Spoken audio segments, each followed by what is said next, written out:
Since October 7th, the Israeli military has killed more than 11,000 people in Gaza. This comes after Hamas attacked Israel on October 7th. Some 1,200 Israelis were killed and more than 200 were taken hostage. People have taken to the streets in cities all over the world to protest and call for an end to the war, as well as show solidarity with Palestinians. At every protest, we've seen that queer and trans people have been an active presence. Xtra attended protests in Montreal and Toronto this weekend to speak with queer and trans people on the ground and ask them why they are marching. Palestine!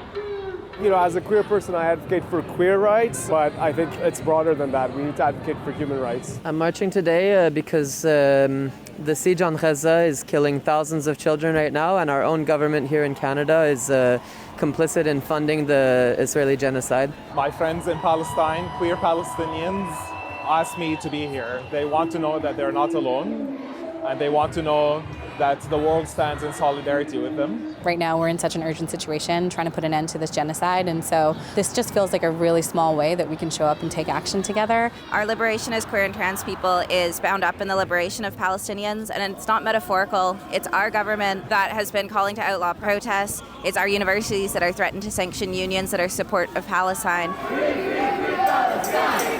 A big part of the Israeli propaganda machine is pinkwashing, so claiming that Israel is some kind of safe haven in the so-called Middle East for queer people, which is not true. Gay marriage is not even legal in Israel. I often hear those kinds of statements that, oh, well, if you were in Gaza right now, you would be killed and all of this. But I would counter that with, just because someone doesn't understand the lived experiences that I live, it doesn't mean that I am for their genocide. I still think that even if someone is homophobic, I don't think they deserve to die. And personally, my solidarity for an occupied and oppressed people isn't based on whether they would personally like me.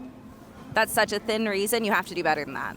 Our contingent has Palestinians at the forefront, but also Indigenous people, Jewish people, trans people, folks of all genders, Black folks, people of color, who are queer and trans. We are here, we are out here to support each other, because that's what solidarity means, and that's what this looks like.